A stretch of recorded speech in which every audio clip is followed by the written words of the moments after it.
O Conselho Nacional de Justiça criou hoje um grupo de trabalho para elaborar um estudo que vai analisar os efeitos da aplicação das medidas aprovadas do pacote anticrime. Esse grupo vai ter até o dia 15 de janeiro para concluir o estudo. Nesse pacote de medidas aprovado no Congresso e sancionado pelo presidente Jair Bolsonaro, juízes e procuradores manifestaram preocupação com a criação do chamado Juiz das Garantias. Na fase de investigação, o juiz das garantias vai decidir sobre pontos como pedidos de quebra de sigilo bancário, fiscal e telefônico, mandados de busca e apreensão, prisão temporária, preventiva ou medida cautelar. Também será ele quem decidirá prorrogar a prisão, estender o prazo dos inquéritos, homologar uma delação premiada. De acordo com a lei, a competência do juiz das garantias abrange todas as infrações penais, exceto as de menor potencial ofensivo. Ou seja, não vai atuar em contravenções penais e crimes com pena de até 2 anos, como ameaça, lesão corporal leve e desacato. Se a denúncia for aceita e o acusado virar réu, entra em cena o segundo juiz, o da instrução e julgamento. Ele vai cuidar do restante do processo e dará a sentença. O ministro da Justiça e Segurança Pública, Sérgio Moro, tinha pedido que a criação do juiz das garantias fosse vetada, porque, segundo ele, vai trazer mais custos para a Justiça. Mas o presidente Jair Bolsonaro manteve esse ponto. Ontem, numa rede social, o presidente Jair Bolsonaro comentou o pacote anticrime. Sem citar o juiz das garantias, disse, abre aspas, não posso sempre dizer não ao parlamento, pois estaria fechando as portas para qualquer entendimento. Fecha aspas. Sérgio Moro também alertou para alguns aspectos que, segundo ele, precisam ser esclarecidos. Por exemplo, se a norma vai valer para processos que ainda estão em andamento. Num parecer enviado ao Planalto antes do veto, Moro questionou se a divisão de competências entre 2 juízes nas investigações de crimes complexos como corrupção, peculato e lavagem de dinheiro vai dificultar a solução desses casos, contrariando princípios da Constituição que tratam de acesso à justiça e tempo razoável de duração do processo. Em nota, a associação, que representa mais de 14 mil membros do Ministério Público, disse que é fundamental alertar a sociedade sobre aspectos da lei que dificultarão ainda mais o combate ao crime e à corrupção no país, sendo o Instituto do Juiz de Garantias um exemplo disso, na medida em que torna mais burocrático e complexo o processo penal e que estuda recorrer ao Supremo. O presidente da Associação dos Juízes Federais do Brasil disse que a Justiça terá dificuldade operacional para cumprir a lei no prazo de 30 dias. A principal dificuldade vai ser estrutural. Hoje, 40% das comarcas do Brasil só tem um juiz atuando. Em muitas cidades, na verdade, às vezes não tem nenhum juiz, né? Então, esse é um ponto que tem que ser debatido. Como nós vamos implementar o juiz das garantias numa realidade em que há falta de juízes, né? A Associação Mato Grossense de Magistrados afirma que já falta juiz para atender a demanda atual. No interior do estado, a maior parte dos juízes acumula processos de 2 a 3 comarcas. Para implementar a lei, a associação diz que precisaria contratar 30 juízes. Porque da forma como a lei foi aprovada, nós teríamos 2 juízes trabalhando no processo criminal, o que até hoje se atua apenas um. Com o quadro atual de magistrados, no estado de Mato Grosso seria impossível atender essa demanda. Os casos se repetem pelo país. Em Minas Gerais, das 296 comarcas, 176 contam apenas com um juiz. Em Goiás, 40% das comarcas têm um juiz único, que responde pelas áreas civil, criminal e de família. É o caso de Abadiânia, onde João de Deus foi condenado na semana passada. No Pará, das 112 comarcas, a maior parte, 87, conta com um juiz por vara. Mas os defensores da lei apontam que o texto prevê que nas comarcas em que funcionar apenas um juiz, os tribunais criarão um sistema de rodízio de magistrados. Outra preocupação é com o impacto desse gasto extra no orçamento dos tribunais. Os tribunais estão todos no limite da lei de responsabilidade fiscal, nos 6%, ou estão no limite prudencial. É uma medida que muda, redesenha toda a estrutura judiciária do país e tem que ser aplicada num prazo muito exíguo. Quando eu fiz a última live do ano...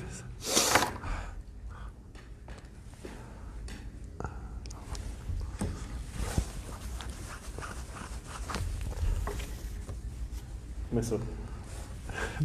Vambora? Boa noite. Quinta-feira, 26 de dezembro, 19 horas. Aí, pessoal, bateram demais em mim, hein? Juiz de garantia, abusaram, hein? Mas tudo bem, a gente vai bater o papo aí, tá legal?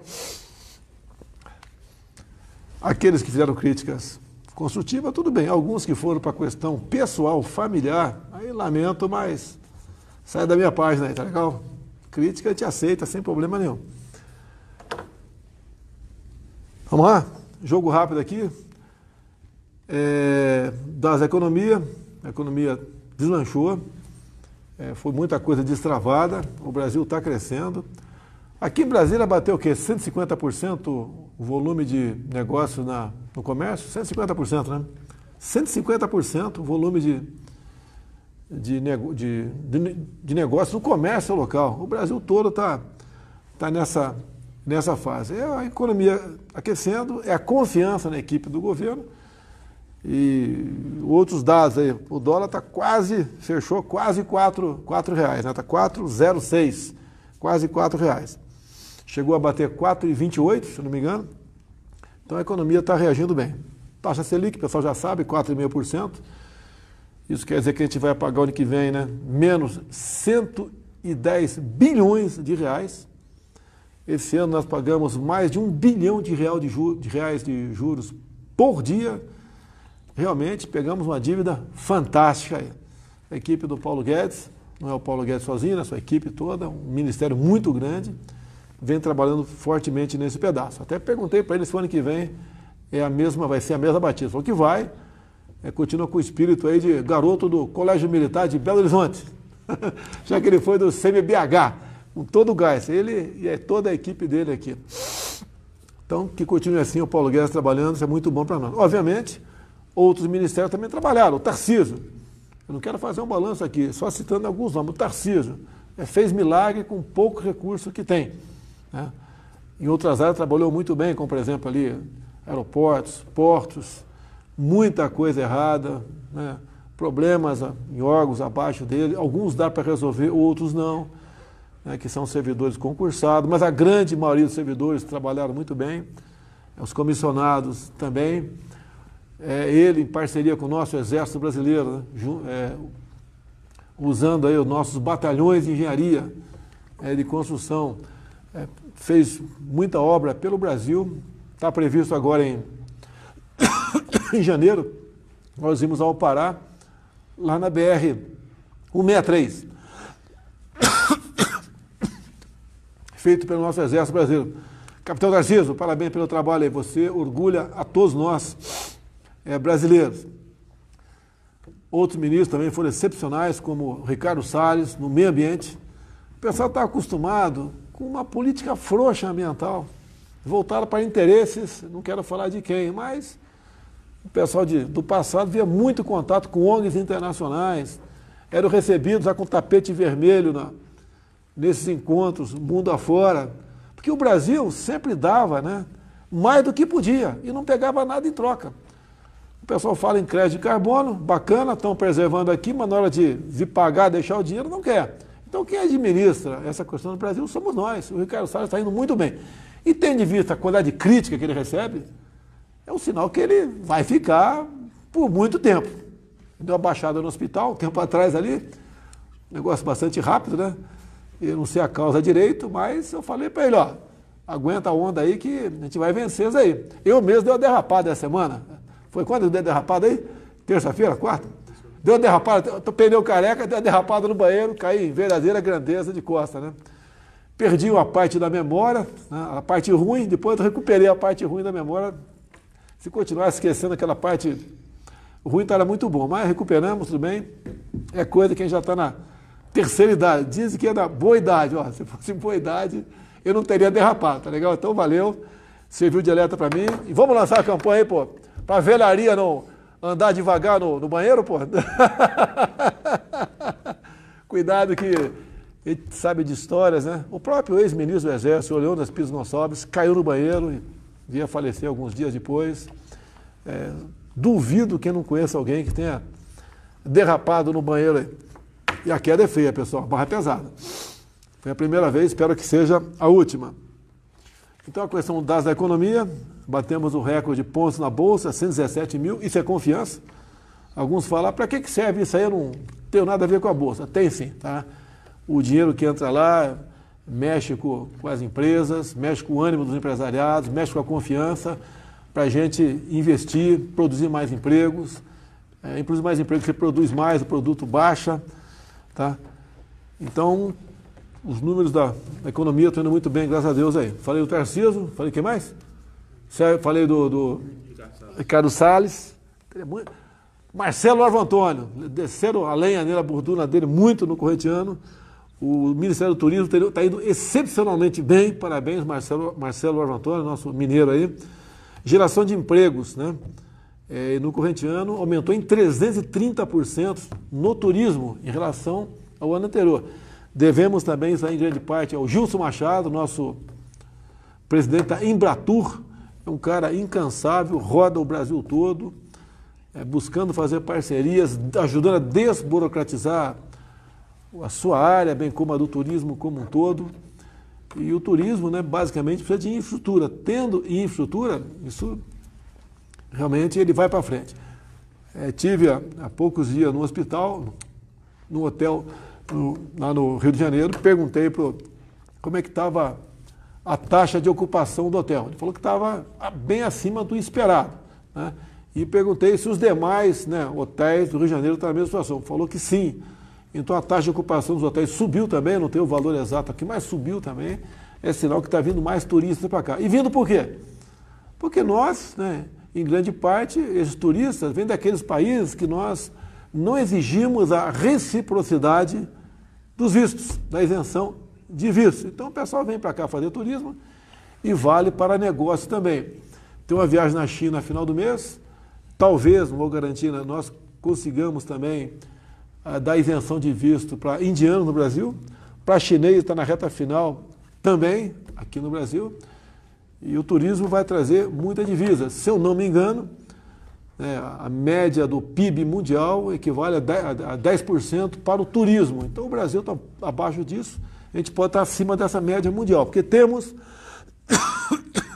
áreas aqui para turismo. Voltei a falar com o Rodrigo Maia, tá? Ele está simpático, porque ele é o dono da pauta na Câmara dos Deputados. A questão da Baía de Angra, aquele decreto tem um decreto, né, que criou a Estação Ecológica de Tamoios, ele tem que ser revogado para que nós possamos incluir aquela área de Mangaratiba, Paraty e Angra com uma área exclusiva para o turismo.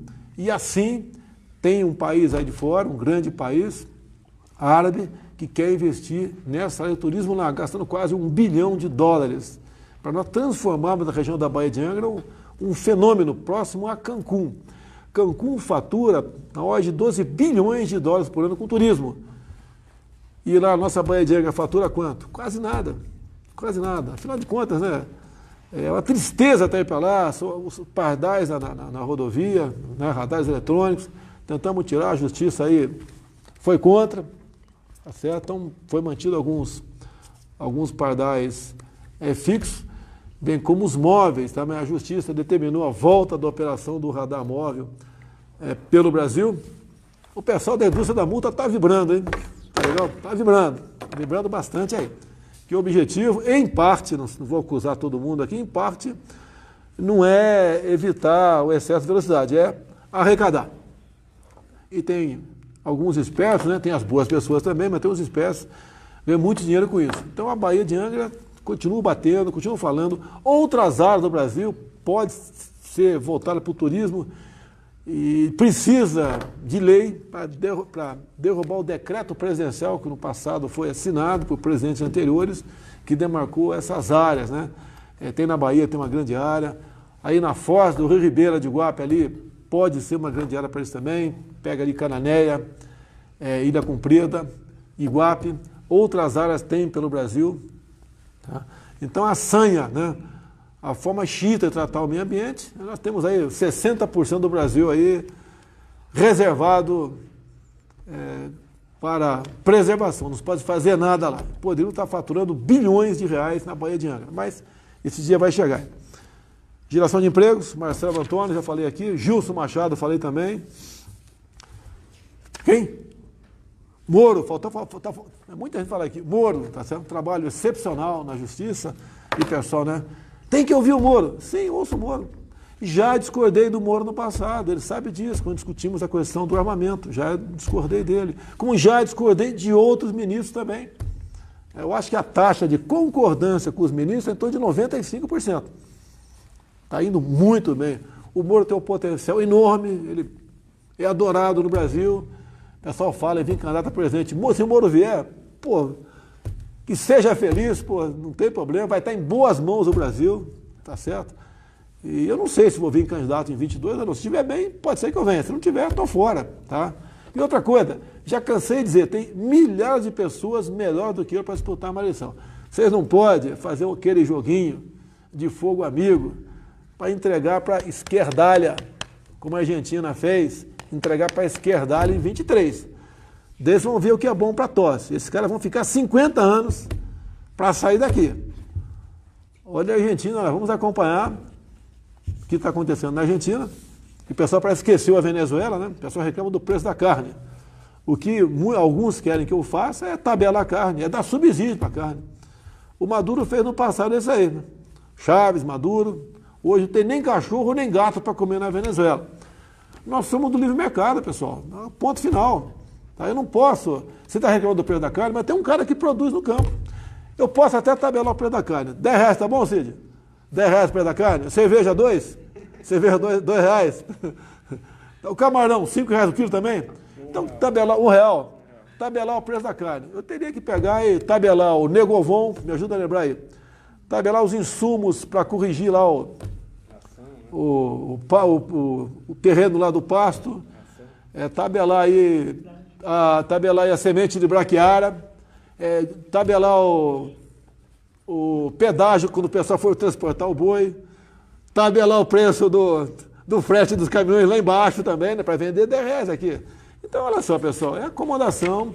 Tivemos crise no passado de outros alimentos, crise do tomate, crise do feijão, crise da carne também. Devagar o mercado vai se acertando. O pessoal dizendo que o preço do boi, né, subiu porque o dólar estava 4,26. Agora está 4 redondo praticamente hoje. Tá? Outros países estão fazendo negócio. O que você produz aí? Se alguém, né, de outro país oferecer mais caro, você vai vender aqui dentro ou lá fora? Me responda, poxa. Me responda. Tá? Então a questão do pecuarista é isso. Né? Passaram 9 anos no 0-0, perdendo, puderam dar uma pequena recuperada agora. Vamos passar um pouco de sacrifício? Vamos. O presidente tem mordomia, tem carne de graça. Tenho carne de graça, não tenho dúvida disso, sem problema nenhum. Mas determinei aqui no Alvorada, já semana retrasada, carne uma vez por semana. Logicamente que depois a minha esposa mandou passar para 2, né? O resto eu botei peixe, botei galinha, o que mais aí? Ovo. A gente resolve o problema, passa a crise. Agora, tabelar, isso não existe. Tá? Subsídio, arranjar dinheiro, criar imposto para dar para o pecuarista para baixar o preço da carne, isso não existe. Quem age dessa maneira, quem agiu em governos anteriores, botou a sua economia na lona. Outros países, está aí a Venezuela. Pá. O Brasil, planos no passado de congelamento de preço. Quem é mais velho lembra disso. Acabava não tendo material na prateleira, então não tem que discutir essa questão de tabelamento de preço. É livre mercado e ponto final. Essa semana também, a questão de mais ou menos 40 dias, o senhor presidente Donald Trump anunciou que ia sobretaxar o aço brasileiro.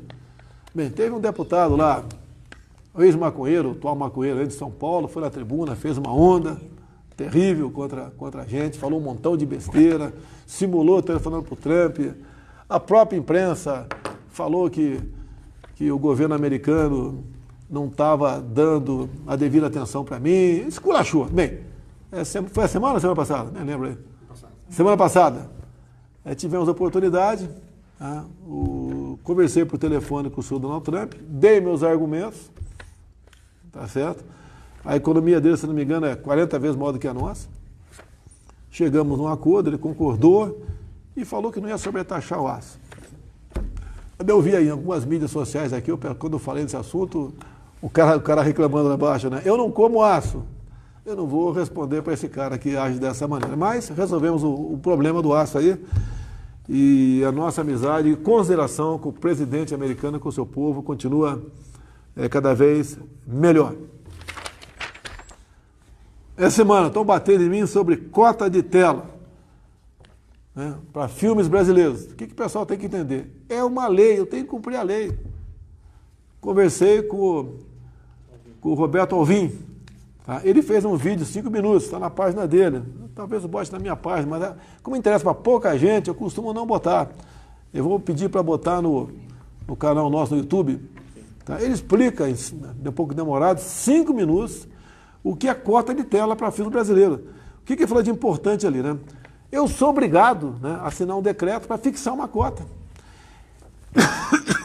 Nesse último decreto meu, né, o primeiro e último nessa área, nós fixamos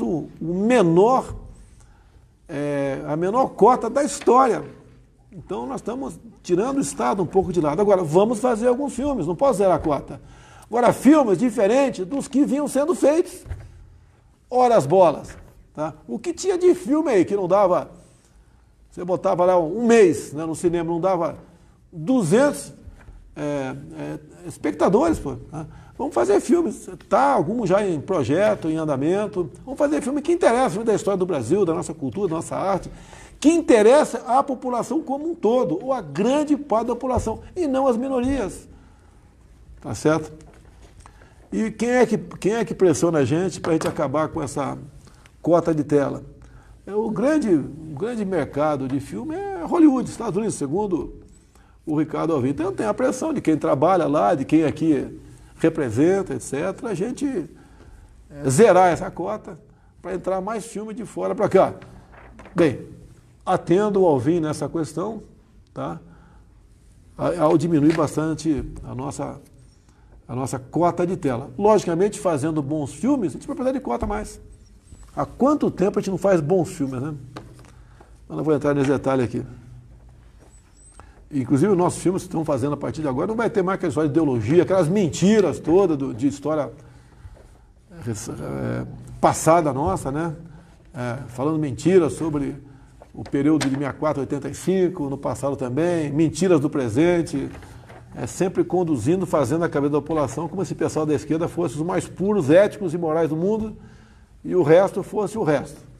Perderam, tá? Vote melhor na próxima eleição que perderam. Eu não quero citar aqui o nome de filmes que eu peguei fazendo na Embrafilme, no Correntiano. Eu tenho vergonha de falar, vergonha. Então não vou falar o nome dos filmes que... A vergonha, algo parecido com...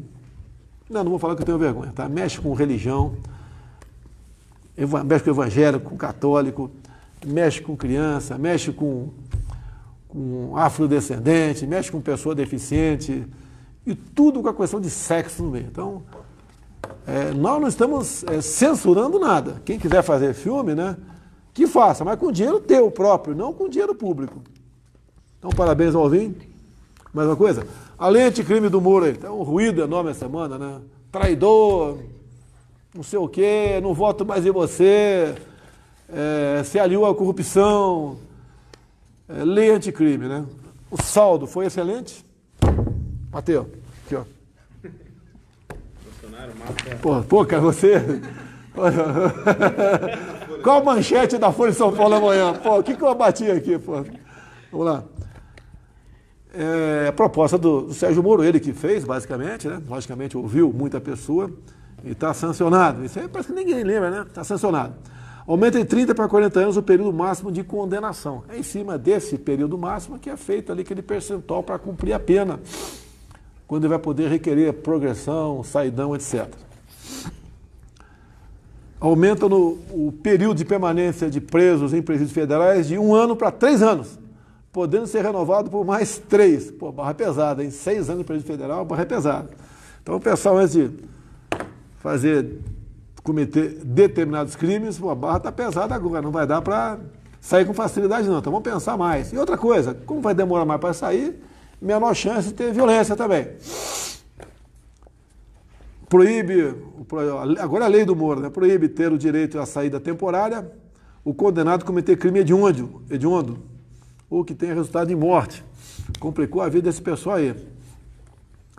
Amplia a condenação era de 4 a 8 anos, passa de 6 a 12 para quem vender arma ilegalmente. Tá? Nós estamos trabalhando ainda, tem um novo projeto no parlamento, o pessoal quer, né? Ah, quero meu porte. Você prometeu. Eu prometi, sim, não vou negar que prometi. Mas toda vez que prometi, eu falei que dependia do parlamento, tem que mudar a lei. Quem fez essa lei, você que defende o PT aí, né, foi o Lula lá atrás. O Estatuto de Desarmamento foi lá atrás, não foi eu. Tá? Fiz o que pude contra essa proposta. Mas iludiram a população. O parlamento resolveu votar, achando que menos armas, menos violência. E não é, a verdade não é essa, né? A verdade não é essa. A arma realmente é algo dissuasório. Isso é difícil falar, né? Dissuasório. Inibe. A arma inibe a ação de marginais. Você mora numa fazenda, por exemplo. Conseguimos aqui, o Rodrigo Maia botou em pauta a questão do porte em toda a propriedade, o pessoal do campo, o pessoal rural. Hoje, quem tem a posse de arma de fogo para dentro da sua casa, se mora no campo, essa posse aí vale para o porte, né? A posse vale para todo o território. Em consequência, inibe a invasão. O cara invadiu a tua casa, tem que ter o direito de se defender. Invadiu a tua fazenda, você tem o direito de se defender, ponto final. Agora, a gente vai mudando, tá batendo, correndo atrás. Tivemos derrotas no decreto que eu coloquei, eu achei que estava certo, o Supremo ia achar diferente, o Legislativo também, te retiramos o decreto, apresentamos outro mais suave. Não adianta dar alguns pés que dão uma de macho, apresentem que se exploda. Não, não é assim. Não é assim. Quando você tiver um entendimento melhor, né, as pessoas que compõem o Poder Judiciário, o Poder Legislativo, tiverem um pensamento parecido com o nosso, eu não sei se o nosso está certo ou não, né, eu acho que está. A gente vai ter facilidade para resolver esses problemas. Não posso chegar aqui e resolver de uma hora para outra. Estamos trabalhando com o Paulo Guedes, vai me ouvindo, Paulo Guedes, olha lá, isenção de imposto de renda, brigando para passar para 3 mil a partir do ano que vem. O argumento meu, de leigo, né, que não entende economia, né, quem entende, geralmente, um cargo político acaba, às vezes, se dando muito bem. Tá? O que é descontado de imposto de renda, né? Hoje o limite está em quase R$2.000, né?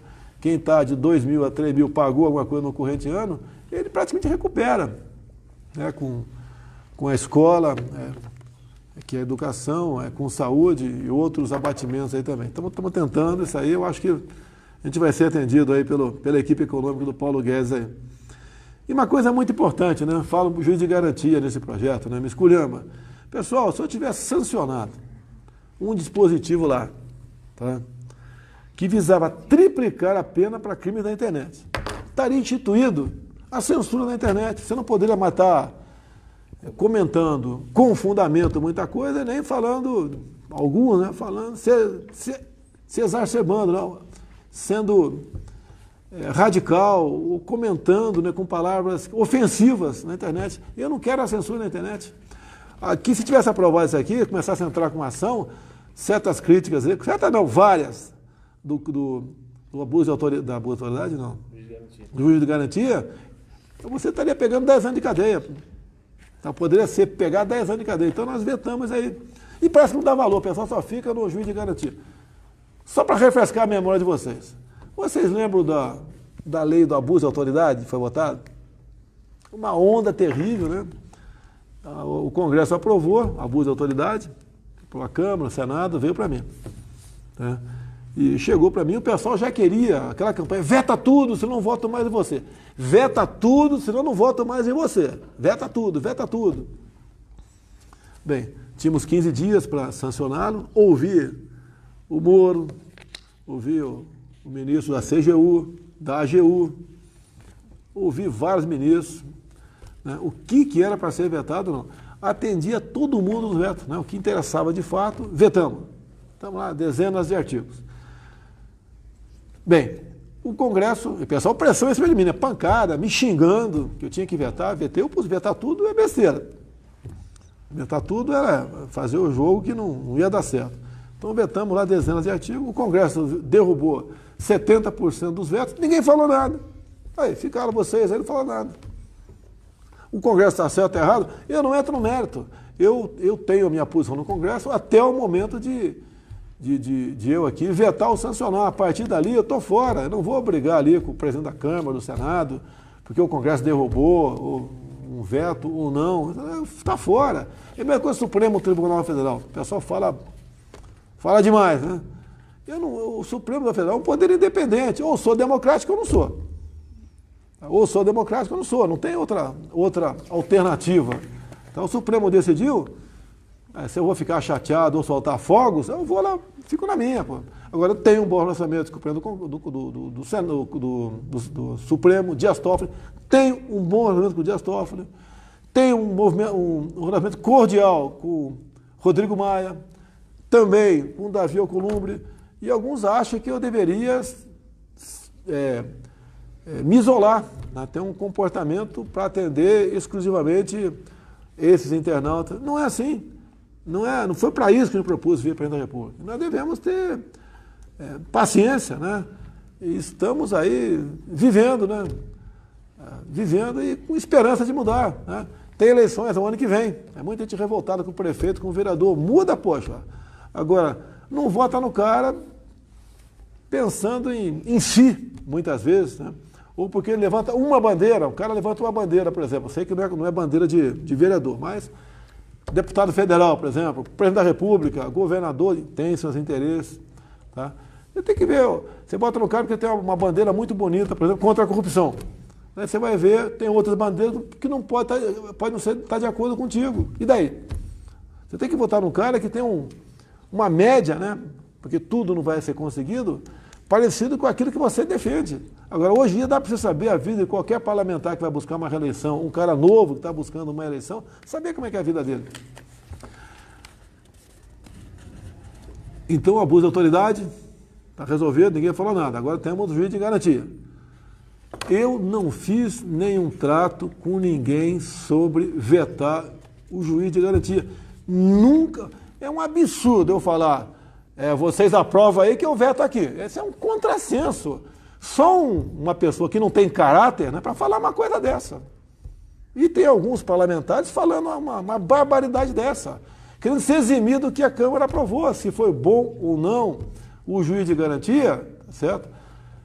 Não interessa, né? Interessa que aquele parlamentar trabalhou contra a favor. Agora, ele falar que, não, eu deixei aprovar aqui, não tomei providência, porque o presidente teve um compromisso de vetar. Não tive compromisso, eu não ajo dessa maneira. Eu não vou ter esse tipo de comportamento, né?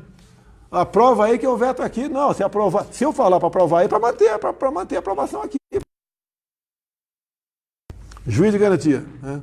Se entrar em vigor, eu não sei se vai entrar em vigor, tá? Se te prejudicar, é simples, não vota mais em mim. Afinal de contas, né? Se eu fizer 99 coisas favoráveis a vocês e uma contra, vocês querem mudar, daí muda, paciência, né? O direito é de vocês. E eu sempre agi assim, né? Lógico que estou preocupado com o voto do eleitor, preocupado em fazer o bem para o próximo, agradar, mas eu não posso ser escravo de todo mundo. Muita gente defende o juiz de garantia, muita gente. Tá? Vai ser implementado? A pessoa vai que vou criar despesa. Não vou criar despesa. Se for contratar mais juiz, é do orçamento que já é do judiciário. Tá? E até dizer aqui, curiosidade, né? Nenhum juiz consegue, nos grandes processos de corrupção como o Lava Jato, fazer todo o processo sozinho, não tem como. Em Curitiba mesmo, lá a 13ª vara, né? Não era um juiz apenas, não era o Sérgio Moro apenas que conduzia, tinha lá um batalhão quase de juiz, né? Vários juízes auxiliando nesse sentido. Até mesmo, a gente vê aqui, no Tribunal de Justiça do Estado de São Paulo, TJ de São Paulo, está documentado aqui, tem um tal de DIPOCOR, Departamento de Inquéritos Policiais e Corregedoria da Polícia Judiciária. Então esse DIPOCOR, ele é um órgão que age para oferecer na esfera criminal o juiz das garantias. Sua competência é garantir os direitos e garantias fundamentais, bem como toda a legalidade condizente ao indiciado, sejam observados durante a investigação criminal. Cabe também a esse departamento o controle da Polícia Civil e Corregedoria, tal. Então, certos processos, tem muita gente que tem que participar, não sozinho não. Vai atrapalhar, não levaria avante a Lava Jato. Não é verdade. E outra coisa, tem um deputado do Rio de Janeiro, do PSOL, dizendo que ele é o autor da emenda. Não interessa quem é o autor, A, B ou C. Mas a emenda, segundo nos consta aqui, é documentado, é uma deputada de Piauí, Margarete Coelho. Aí tem seus argumentos, por que ela apresentou essa emenda, e mais, ela disse que a emenda, na verdade, né, é dela, mas foi para uma comissão, para um grupo de trabalho. E como o deputado do PSOL não gosta de trabalhar, é natural, né? O PSOL vai trabalhar, não vai. Tá? Ele nunca estava presente, mas acabou ganhando a paternidade porque ele integrava o grupo. Daí ele saiu na frente, como todo esperto, né? Saiu na frente, dizendo que era o pai da criança. Né? E daí o povo fala, olha, o presidente sancionou a emenda do deputado do PSOL. Não tem nada a ver, nada a ver. A deputada é do PP lá do Piauí. Tem os argumentos dela aqui. Bem, eu não quero polemizar mais, eu não tenho que explicar essa situação. O que me surpreende é um batalhão de internautas, né, constitucionalistas, juristas, para debater o assunto. E muitas vezes me traiu, não voto mais. E falam, liga a alguma coisa familiar. Me desculpa aqui. Sai fora da minha página, né? Se não sair, eu vou pro bloqueio. Tá? Eu aceito críticas fundamentadas. Agora, muita gente falando abobrinha ali. Entrando numa onda. Agora, ali, a gente vai ver no perfil. 70% é de esquerda, 30% é gente nossa, gente que eu tenho certeza que votou em mim, mas está sendo levada pelo momento. Pelo momento. Só isso, mais nada. Mais alguma coisa aí? Acabou? Mais uma coisa? Pessoal, última live. A última live do ano. Na próxima quinta-feira, eu devo estar na Bahia, né? Vai ser lá. Não sei se vai ter notícia, mas vou estar lá. Vou ter folga até o dia 5. Então, de amanhã até o dia 5. Não sei quantos dias dão aí, 27, 8, 9 dias ainda. Depois eu volto para cá. Acabou a folga, a gente continua no trabalho nosso. Sabia que ia ser assim. Tenho que estar na frente aqui do Executivo, dando exemplo. Tem ministros que também vão pegar poucos dias de folga com a família. Alguns já estão de folga agora, aproveitando Natal, Ano Novo. E temos muita coisa que fazer pelo Brasil. Continuo pedindo a Deus aí que nos dê sabedoria e coragem para bem decidir as coisas. E tem um ditado, não sei de quem é, tem que me ajuda aí. Eu não sei o caminho do sucesso. Né? Posso não saber o caminho do sucesso, mas sei o do fracasso, é tentar agradar todo mundo. Me desculpa aqui, eu não vou poder agradar vocês em tudo que eu faço, né?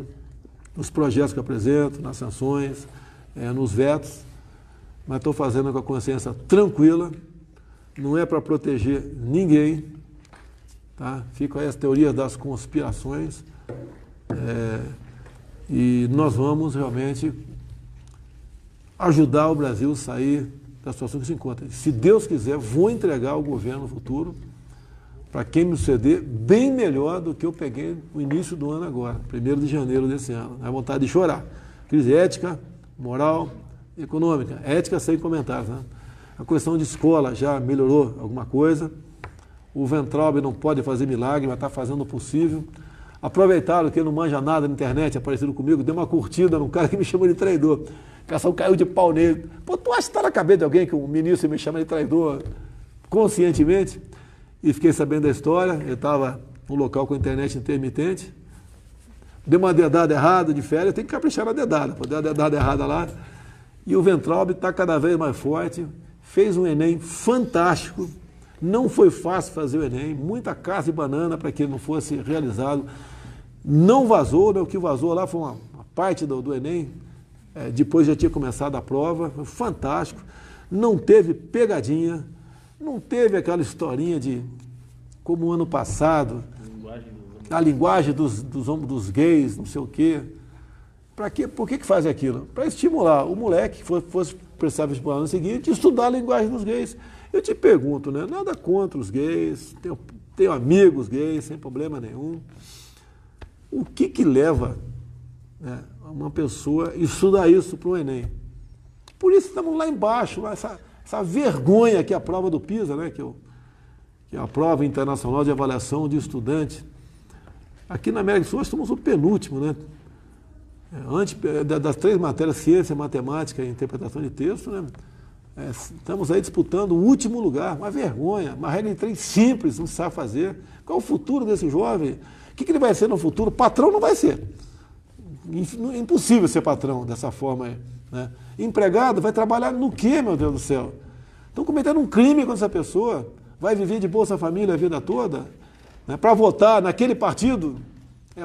É isso que é feito, é cooptação o tempo todo.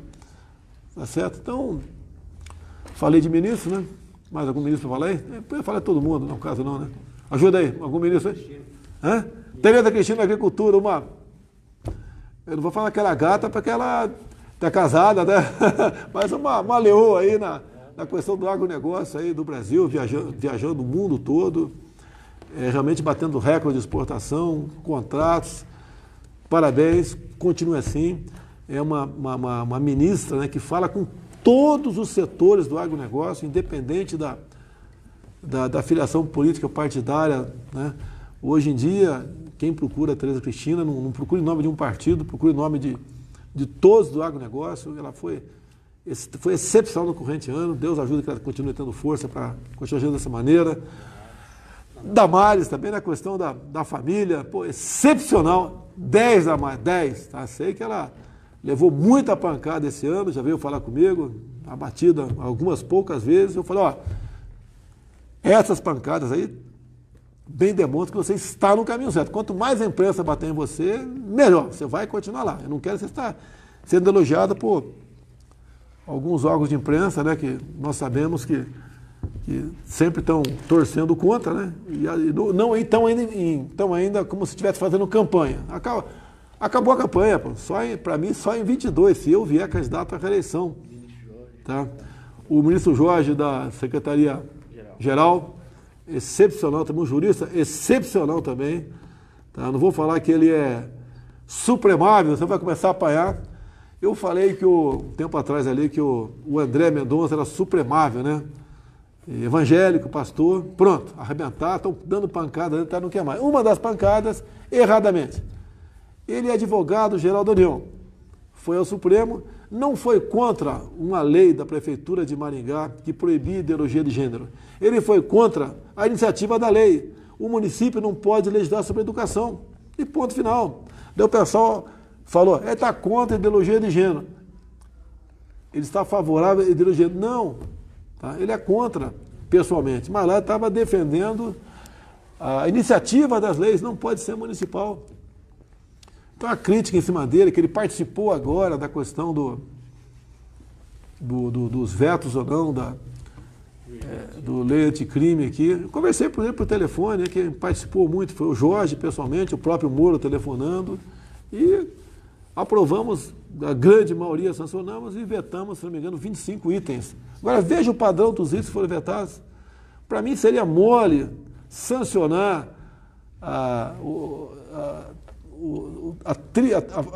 multiplicar por 3 os crimes da internet. Você estaria aí instituindo a censura no Brasil, poxa. Não dá um valor para isso, fica lá no negocinho.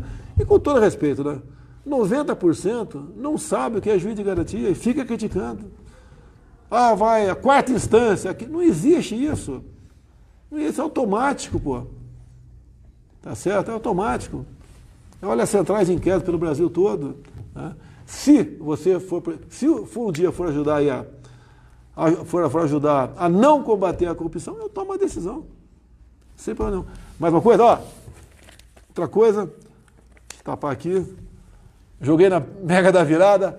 Eu confesso, estou torcendo para não ganhar. Porque se eu ganhar, vão falar o quê? Que teve fraude. É isso aí?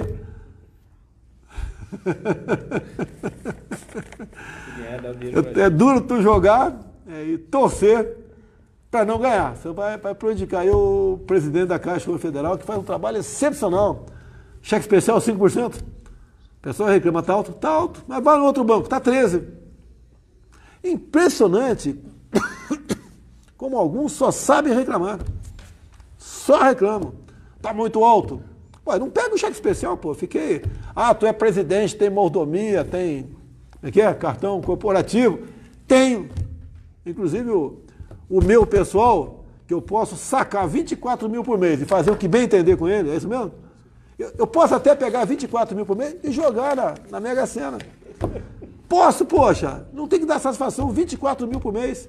A imprensa não vai publicar aí. Sabe quanto eu gastei até agora, acabando o ano? 0. Ah, gasta 6 milhões de cartão corporativo, gastou até o momento. Sim! Energia elétrica das 3 casas, não? Energia elétrica do Alvorada, do Jaburu e do Toto. Acho que dá mais de 100 mil por mês. Mais de 100 mil por mês. Alimentação para quantas pessoas? Mais de 100 pessoas. Mais de 100 pessoas. Alimentação para animais. Dá quase... A compra esse ano foi acima de 200... Para o ano que vem, acima de 200 mil reais de animais. Bem, lá tem EMA, que vai ter lá. Não tem EMA, que tem lá. Tem peixe, tem galinha, tem galinha de... Né? Tem tudo lá. Vocês querem que eu faça o quê? Gasto com avião. Né? Uns gastos com o avião, quando você abastece de querosene de aviação fora do Brasil, é o cartão corporativo. Hotel também ou não? O Itamaraty que paga? Não, Itamaraty que paga. É o Itamaraty que paga. Que mais despesa tem? Um montão de despesa, pô. A manutenção de 3 casas enorme. Você não quer que eu vá morar lá no sudoeste, aqui, num apartamento de 70 metros quadrados. Aí não dá para trabalhar lá. Recebo gente pra caramba, tem que ter segurança. Mais uma coisa? Ó, os demais cartões eu não posso sacar dinheiro não, tá legal? Para não ter dúvida aí. Tem que comprar, nota fiscal, é auditado, mas fica reservado. Por que fica reservado? Senão a imprensa vai lá, pega um pedacinho lá e faz um escândalo. Não diz que eu comprei, por exemplo, 10 quilos não sei do que para o ano todo, né? Ele diz que é para o fim de semana. Então, não só os seus gastos, mas o do vice também. O do vice também entra na minha conta? O do vice também, o Mourão, vamos parar de viajar, Mourão. Tá, vamos cortar teu avião, Mourão. Tá certo? Cortar a ração do Mourão em casa aí também, parte da despesa do vice, tá lá. Agora, se comparar com o ano passado, tá um pouquinho maior. Sabe que até o ano passado não tinha vice. A culpa é do vice, sempre assim, tá certo? Não tinha vice. Agora, piscina lá de casa e no torto.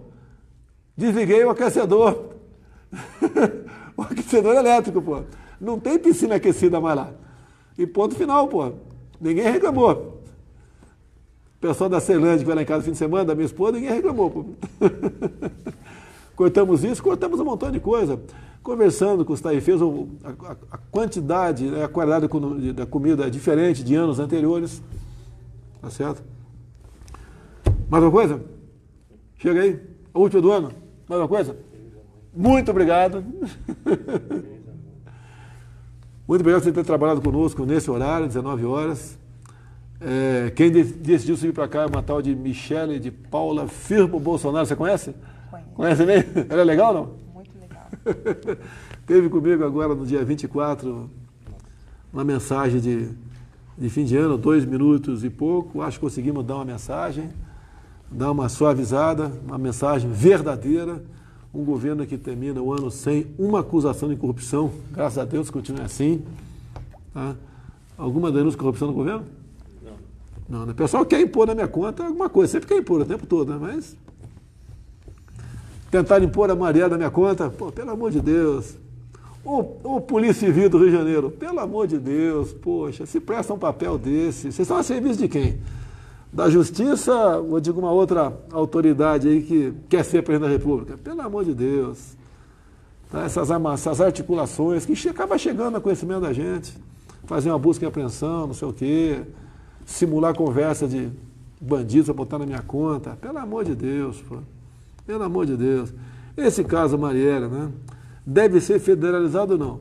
Se for, vamos falar que a PF vai querer me blindar. A que ponto nós chegamos, né? Agora, o que está acontecendo no Rio é uma clara obstrução de justiça. O caso do porteiro, uma clara obstrução de justiça. Combinado com uma TV, vazou para a TV Globo, pega mal, né? Mas é uma verdade. Começa a matéria dizendo que eu estava em Brasília, mas faz a matéria. Ah, pelo amor de Deus. Mas tudo bem, vamos em frente. Deus continue dando força para a gente para cumprir essa missão. Se bem que eu tenho uma convicção, né? Se eu estou vivo, um milagre. Né? Se eu me eleger praticamente um milagre. Nenhum cientista político explica. Aí tenta inventar fake news. A ação de um partido de esquerda que R7, de quando que é isso aí? Empresa do Grupo Globo, aqui ó, transferiu 450 mil à companhia de Lula. Relatório da PF aponta que a empresa de palestra dos ex-presidentes, Palestra, recebeu mais de 28 milhões entre junho de 2011 e janeiro de 2016. A fonte aqui é o R7. Palestras. Lembrei da palestra do Merval Pereira da Globo, hein? Não é só o Lula não, hein? Merval Pereira, palestrinha, deu uns 300 mil reais de palestra, né? Pô, que tetinha, acabou a teta, hein, do Senac, acabou a teta do Senac. Merval Pereira, acabou a teta do Senac. Tem mais gente também envolvida nas palestras aqui. Imagina se fosse comigo, eu estava sendo processado agora, massacrado pela mídia. Agora, a Globo explica aí, explica o Merval Pereira, pô.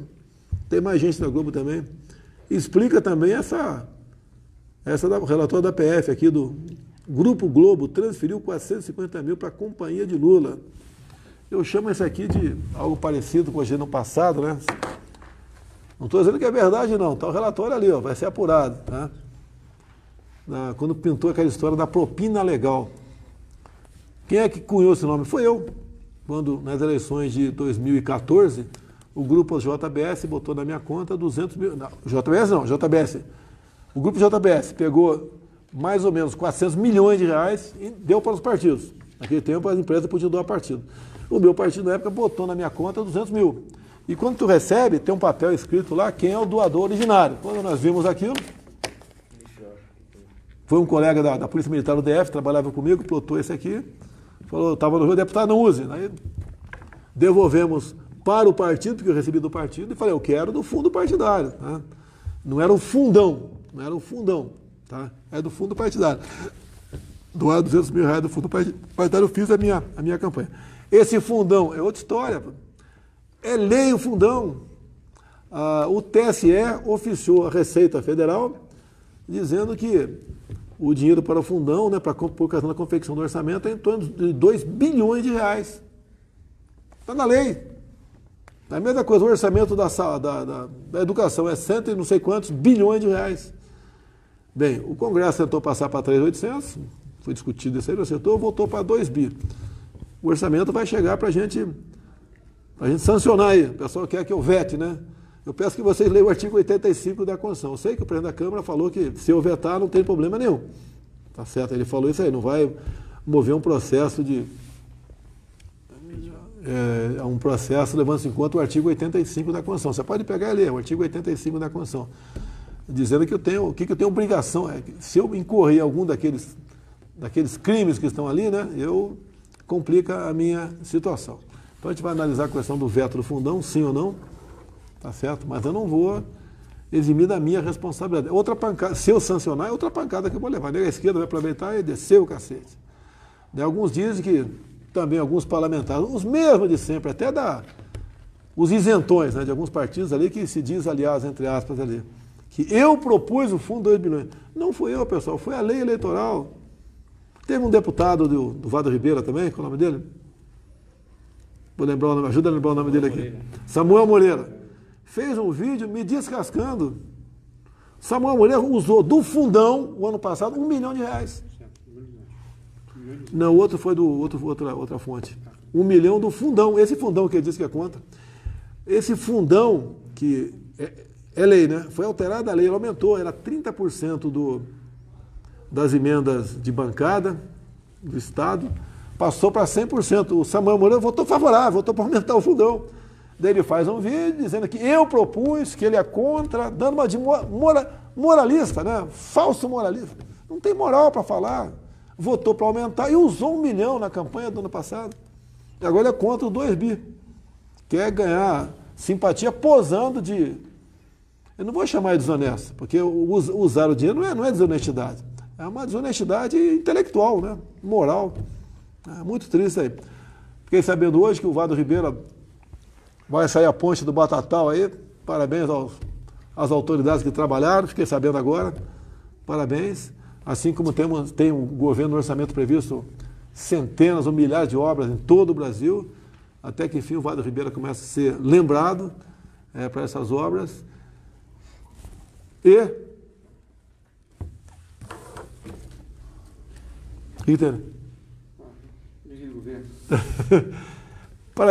Parabenizei todo mundo. Então faltou o Major Vitor Hugo de Goiás, o líder do governo, a pedido do FE aqui. Isso é corporativismo das forças especiais. Aí, o outro major aqui pediu para encher a bola dele. Vitor Hugo, obrigado, FE.